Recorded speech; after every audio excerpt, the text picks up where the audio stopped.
The Outsider podcast shares the opinions and analyses of Drew Landry. They are his thoughts, and his thoughts alone, and do not necessarily reflect every member of his audience or newsletter readers. Now, on with the show.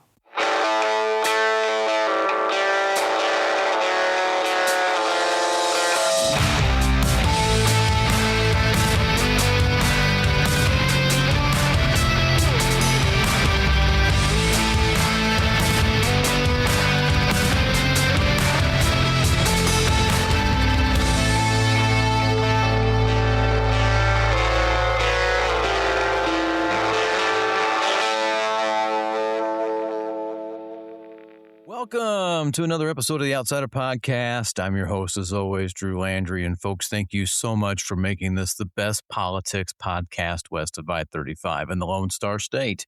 So however, whenever, and wherever you are listening, please know I'm incredibly grateful for your attention. In today's episode, I have poll numbers across the spectrum. And where I want to start with this, though, is with the presidential approval ratings. And I think when we look at presidential approval ratings, that's going to show us a telltale sign of how these midterm elections are possibly going to go.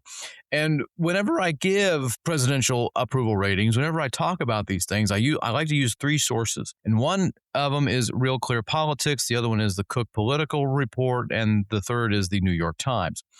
And so we start here with the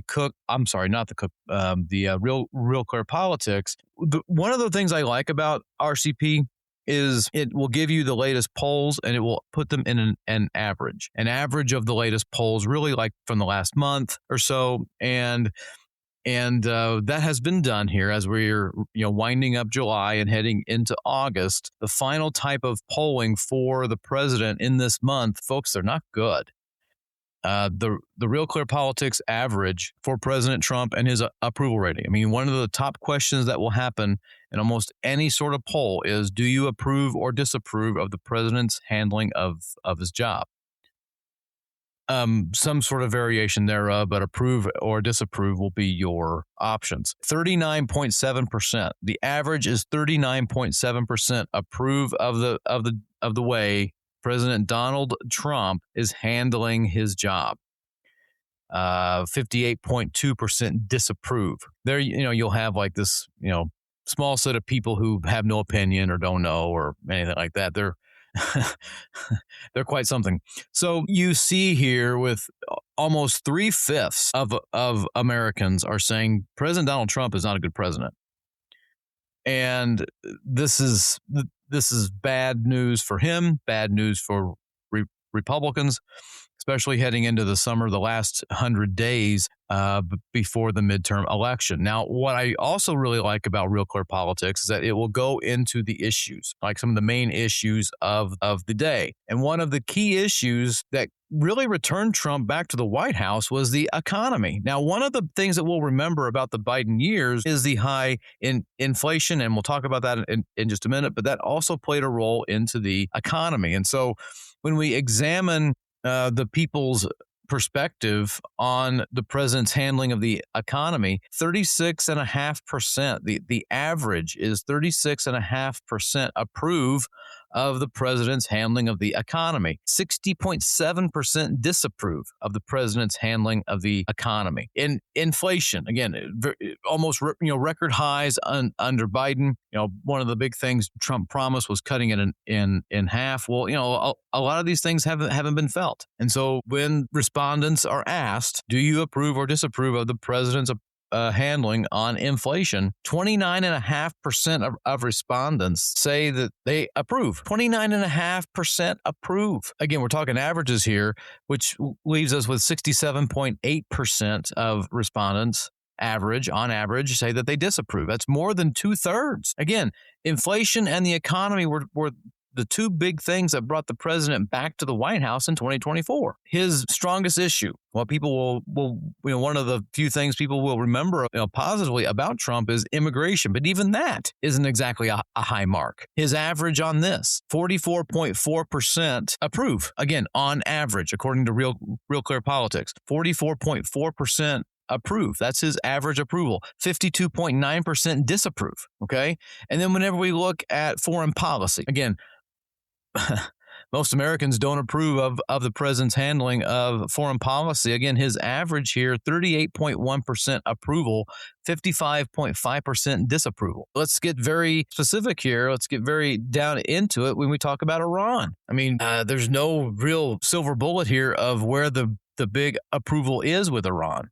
Reuters just, made everybody aware that their recent polling had it where 1 in 3 approve. And most Americans can't figure out what our objective there is. And that is reflected in the Real Clear Politics average, where 36.2% of Americans approve of the way the president is handling the military affairs in Iran. 61.4% disapprove. These are just the issues here, some of the big issues taking place.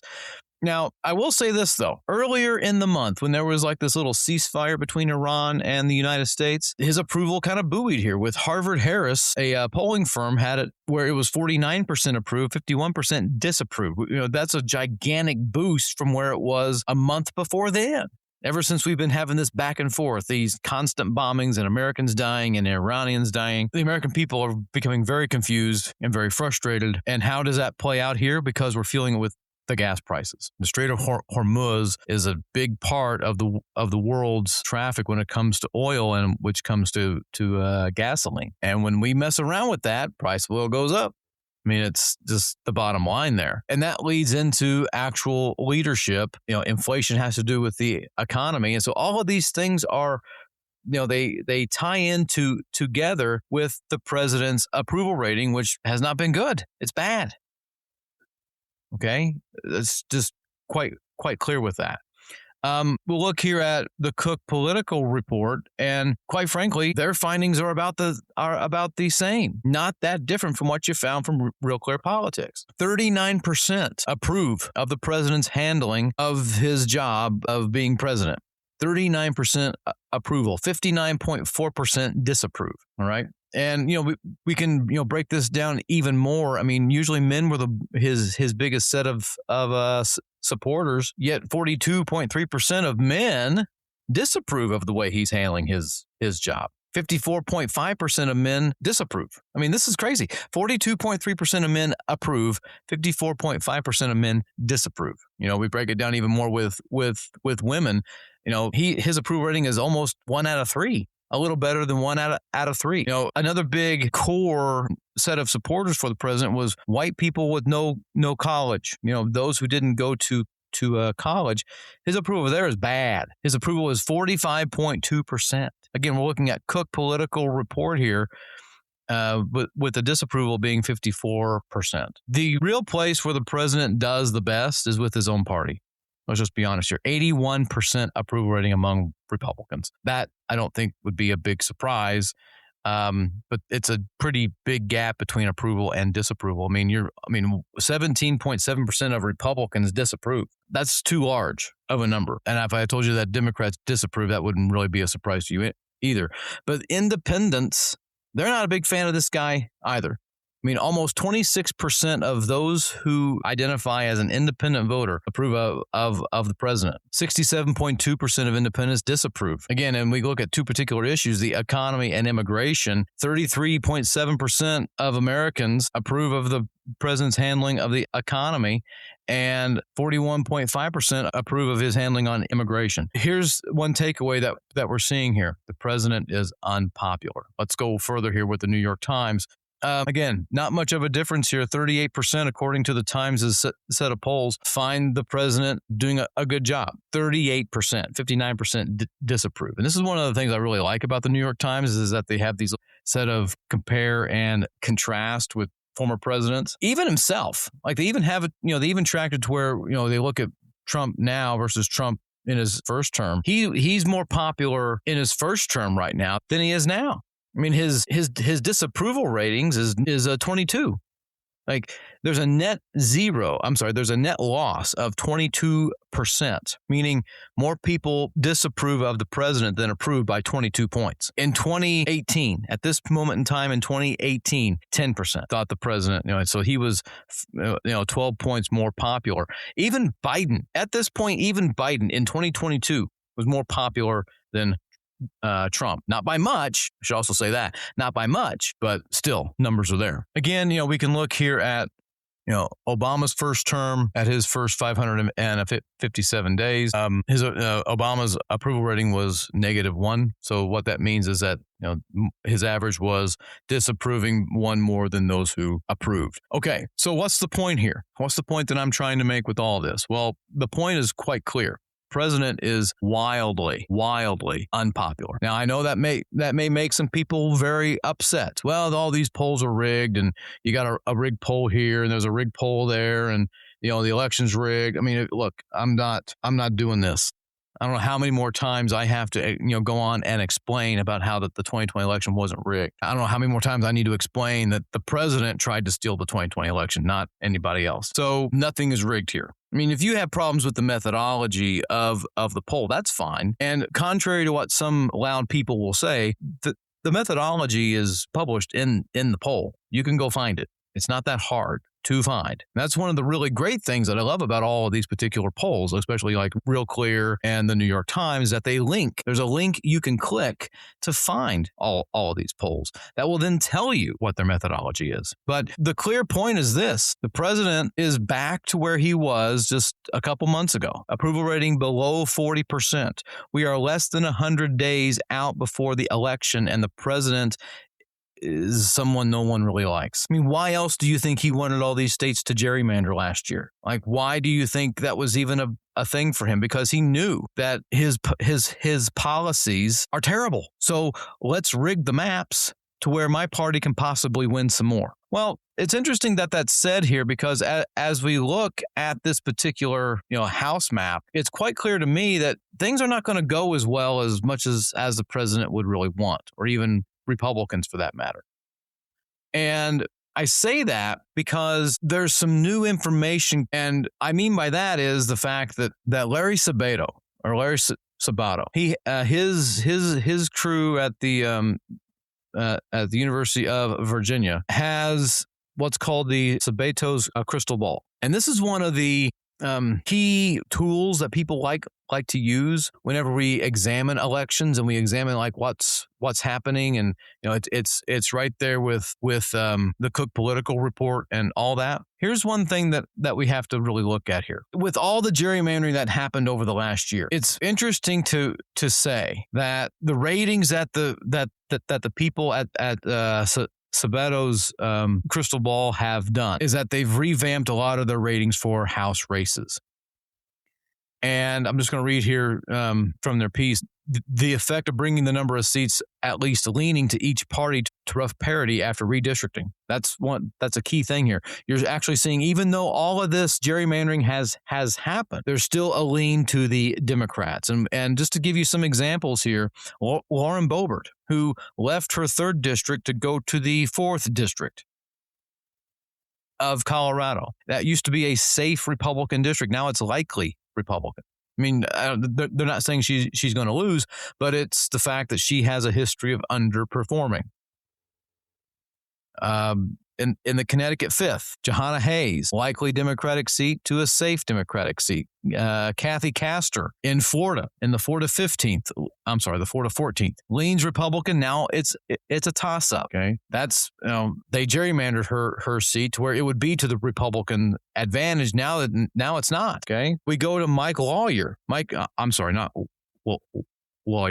Lawler, my bad. In the New York 17th, leans Republican. Now it's a toss-up. Max Miller, Ohio 7th, likely Republican. Now it leans Republican. South Carolina 1st, which is an open seat. That was Nancy Mace's seat. Now it's likely Republican. Monica De La Cruz down in the Rio Grande Valley here in Texas. It was likely Republican. Now it leans Republican, which I've told you before. There's so many reports about the Rio Grande Valley of Texas to where that was Trump flipped some counties down there, first time since Reconstruction. And there's been so many reports now that a lot of those people have said they're never going to vote for a Republican again. And so those are some ratings that have changed. So all of this gerrymandering was all done to let the president do whatever that he wants, let him be as unpopular as he wants, yet the Republicans would still hold on to the House, and That would be all their thing. Movements have happened among the best analysts in the country to say that's not so much the case. Even the Cook Political Report, again,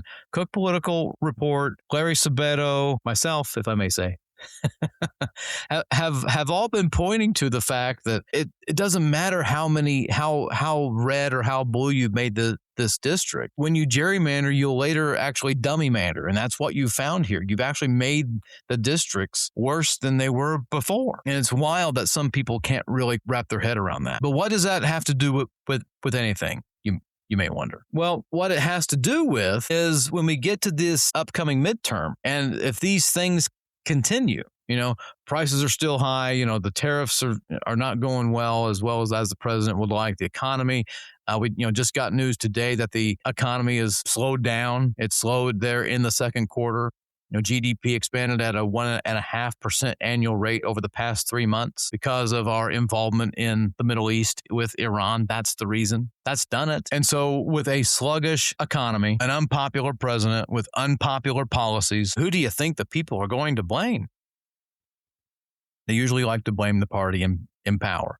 Now, that's just for the House reasons. We look at some particular Senate seats. You're seeing the same thing. John Ossoff there in Georgia has kind of made to where that's going to be a likely Democratic victory. North Carolina with Roy Cooper, that's likely a Democratic victory. But your very hot seats, your very contested seats, I'm talking Michigan, Maine, Iowa, Alaska, okay, Ohio, and Texas. So let me just say those again. Iowa, Ohio, Maine, Michigan, Alaska, and Texas. Those are your 5 hot contested seats. And while while all these other races are going to be contested based upon what we're seeing with some polling being done here, those are the ones that can possibly change the outcome of the U.S. Senate and change power. A lot of the analysts who like to watch these things and place bets on them are kind of saying that that the Senate will be 50-50. Maybe. I mean, sure. But here's where I think everybody has to really take a breath and really examine things is with the Hawkeye State. I mean, sure, you could say, so goes Ohio, so goes the country. I don't think you're entirely wrong with that. But I think Iowa is going to be a bigger thing here. And, that sort of explanation, that sort of saying goes to another state spelled with 4 letters, but it's the Hawkeye State, not the Buckeye State. And, we're going to have to leave Maine alone. I mean, Susan Collins was going to be tough to beat anyway. And in the whole drama with Graham Plattner, and I mean, he was horrendous and disastrous from the get-go. And I've had people around here tell me, you called it, don't rub it in. And I haven't, probably will later. But the whole thing with that has just been a tremendous fallout, and that really sucks because Susan Collins is beatable. We'll see if the Democrats up in Maine can coalesce and get back together on that. But what I like to really focus in on is, well, you can probably guess, is the Texas race. James Talarico, the state representative, and Texas Attorney General Kim Paxton have been embroiled in a very tight race, tighter than it was in 2018 between Cruz and O'Rourke, much tighter than it was with John Cornyn and MJ Hagar back in 2020, and much, much, much tighter than it was with Cruz and Allred in 24. I mean, this particular election is close because of the national tide.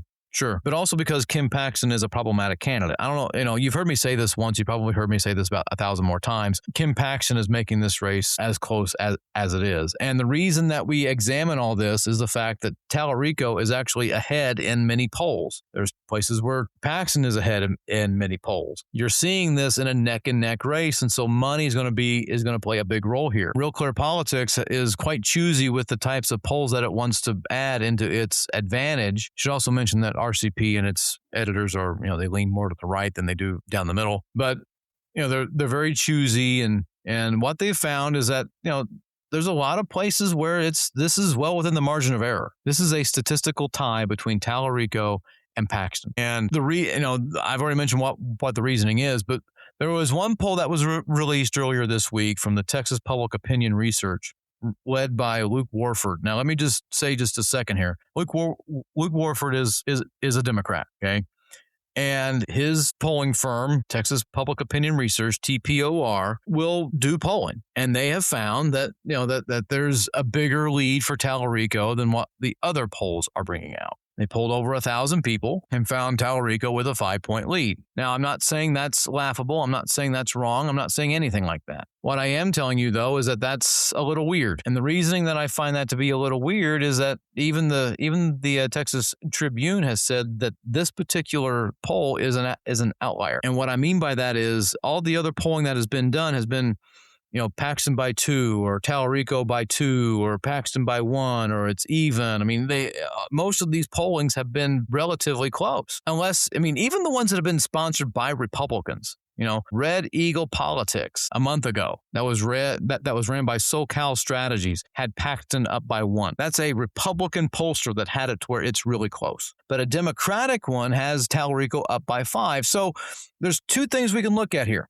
One is to say, well, that's an outlier, and that's just some noise. It's outside the average. We don't pay too much mind to that. That's fine. The other thing we can do is say, okay, well, let's examine with this, and let's see.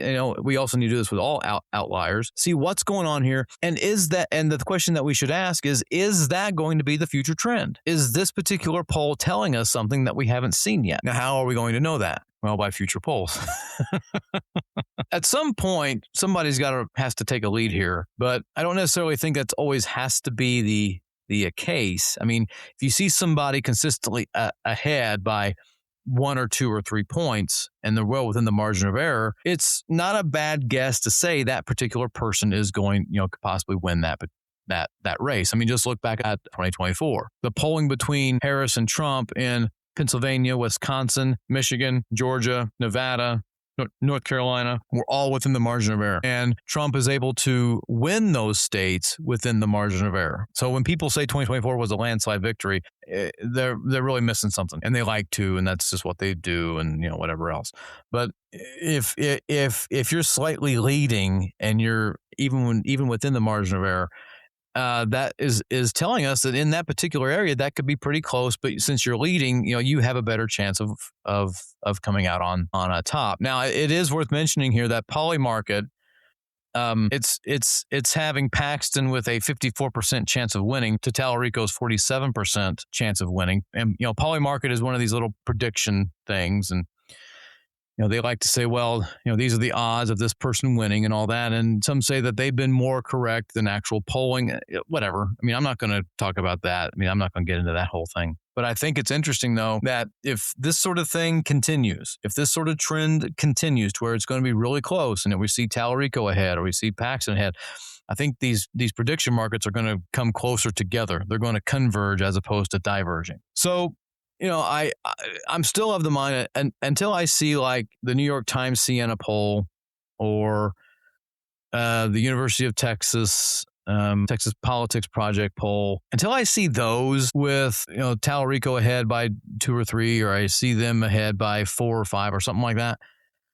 I'm confined to thinking that this is going to be a pretty close race. Now, how does that pay off for down ballot races in Texas? Well, it's just kind of how it'll always go. I mean, it's there's an old political science saying that what happens at the national level seeps down, it trickles down to the states. And so, state politics gets lost in the tide of national politics, for better or for worse.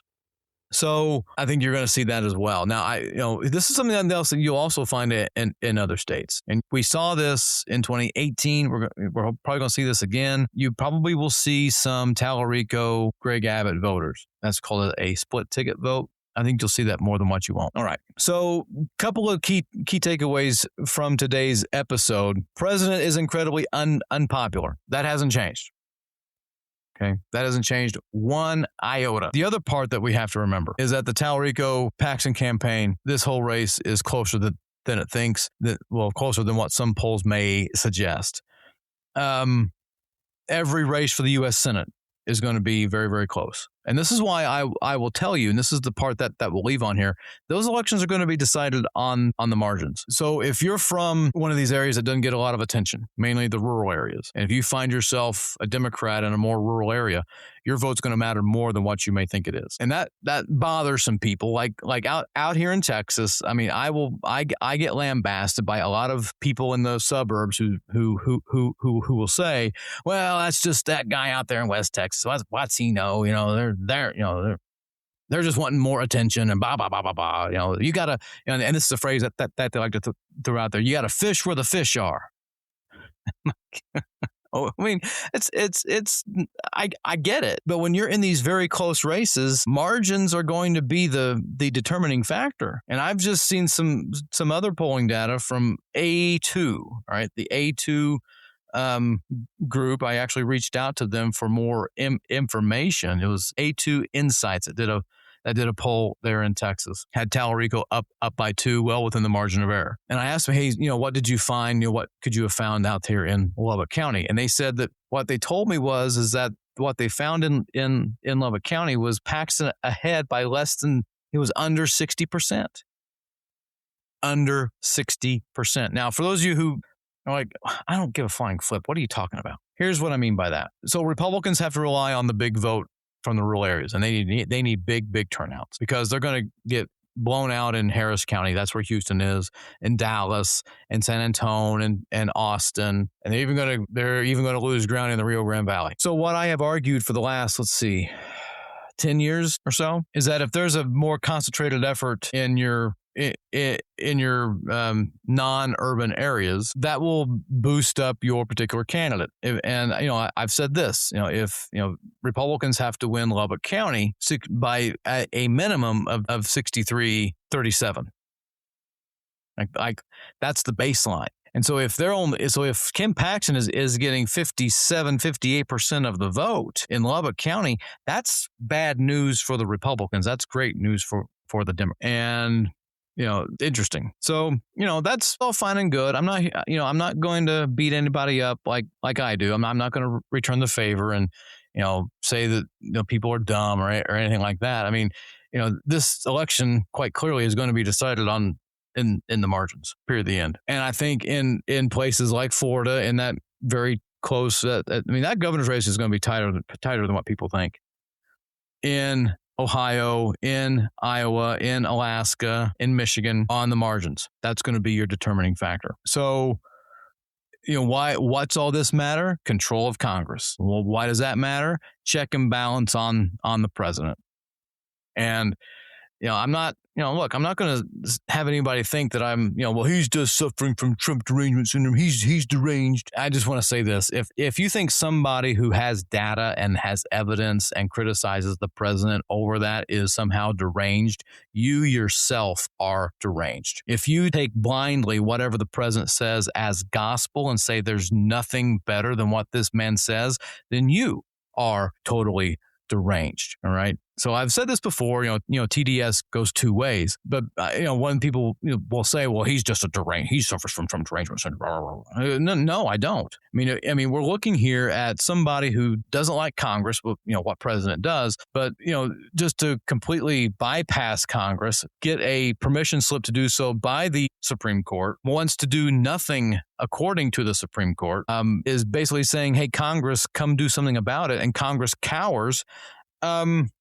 How is any of that a deranged statement? It isn't. So as we get towards this election here, it's interesting to note that whatever people think is going to be close, people are, a lot of people are taking Texas for granted. You do that at your own detriment. And I mean that for both parties. Now, one last thing I want to say here is, and just to reiterate something, midterm elections are largely decided by the approval rating of the president.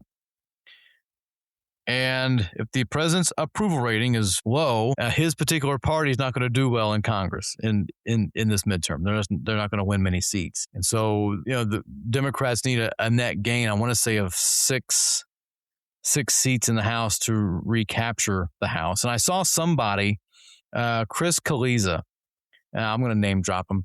Who am I? He's not worried about me.